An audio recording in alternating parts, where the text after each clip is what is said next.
नमस्कार दोस्तों, आज एक बार मैं आप सबके सामने फिर प्रस्तुत हुआ हूँ। मैं हिंदी साहित्य की श्रृंखला चलाना चाहता हूँ, जो हिंदी साहित्य का क्लास है पूरा। उसमें मैं कुछ किताबों को लेकर के आया हूँ, जिनके माध्यम से मैं नोट्स बना के आपके सामने प्रस्तुत करूँगा। जिसमें पहली बुक है आचार्य रामचंद्र शुक्ल का हिंदी साहित्य का इतिहास है। ये तो भाई बहुत ज़रूरी है, इसके बिना तो हिंदी साहित्य के इतिहास को पढ़ा ही नहीं जा सकता। इसके बाद दूसरी बुक है हिंदी साहित्य का आदिकाल हजारी प्रसाद द्विवेदी का। तीसरी बुक है हिंदी साहित्य का उद्भव और विकास हजारी प्रसाद द्विवेदी। चौथी किताब इस समय जो बहुत महत्वपूर्ण है, हिंदी साहित्य का दूसरा इतिहास, बच्चन सिंह। इस समय इनको भी लेके चलना जरूरी है। इसके बाद अगले हैं राम स्वरूप चतुर्वेदी, हिंदी साहित्य और संवेदना का विकास। इसके बाद गणपत चंद्रगुप्त का हिंदी साहित्य का वैज्ञानिक इतिहास है, ये भी आपके सामने प्रस्तुत किया जाएगा। इसके बाद एक समीक्षात्मक इतिहास है, हिंदी साहित्य का समीक्षात्मक इतिहास, प्रोफेसर वासुदेव सिंह का है। इसकी शैली तो बहुत कठिन है, कठिन भाषा में इन्होंने इसको लिखा है, लेकिन किताब पे बहुत अच्छी है। मैं तो इसको कई बार पढ़ा हूँ और विशेष करके मेरे लिए बहुत फायदेमंद साबित हुई है। उसके बाद साहित्यिक निबंध गणपत चंद्रगुप्त, ये भी बहुत अच्छी बुक है और कॉन्सेप्ट को समझाने में बहुत मदद करती है। इसके बाद हिंदी साहित्य को समझने के लिए हिंदी साहित्य युग एवं प्रवृत्ति आया डॉक्टर शिव कुमार शर्मा का, इसका भी अपना अलग योगदान है इसमें।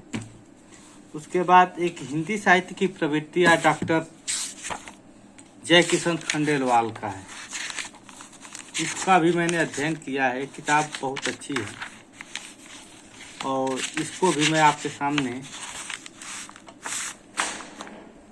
लेकर के आऊँगा। अगली बुक है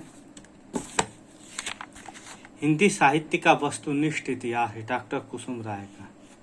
ये बहुत बढ़िया है, कॉन्सेप्ट को समझाने में भी बहुत मदद करती है। समझ जाइए कि क्वेश्चनों को बहुत बेहतर दिया है। जैसे देखिए गासाद तासी के ग्रंथ की समीक्षा, या हिंदी साहित्य का दूसरा इतिहास ग्रंथ लिखने का प्रयास किसने की, सारी चीज़ें इसमें दिया गया है। इसके बाद एक और हिंदी साहित्य का इतिहास मेरे पास है,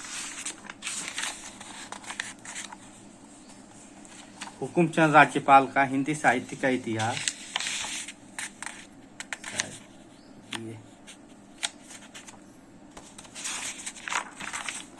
हुकुमचंद राज्यपाल हैं, हिंदी साहित्य का इतिहास इनका भी है। इसके बाद हिंदी साहित्य कोश, दोनों भाग मेरे पास उपस्थित है, इसको भी लेकर के मैं आपके सामने आऊंगा। और सबसे बेहतर मुझे आज तक लगा वो ये युग्नू का नोट्स है। मुझे पहले मिला था हिंदी साहित्य का इतिहास भाग 1, भाग 2, भाग 3, ऐसे करके ही भाग दिया हुआ है। इसको थोड़ा गणेश जी के सवारी जी ने कुतर दिया है, लेकिन तो भी अभी इसका अपना महत्व है और मेरे लिए तो खास करके है। इन सारी किताबों के द्वारा मैं नोट्स बना करके और श्रृंखला टाइप आपके सामने प्रस्तुत करूंगा। इन किताबों को दिखाने का मतलब यही था, ये सारी किताबें हैं, मैं सबका अध्ययन किया हूँ। इन सारी चीज़ों से नोट्स बनाऊंगा और आपके सामने ला करके प्रस्तुत करूंगा। बस अब अगली कड़ी में हिंदी साहित्य के इतिहास की विधिवत जानकारी आपके सामने प्रस्तुत करने के लिए मैं तत्पर हूँ। धन्यवाद।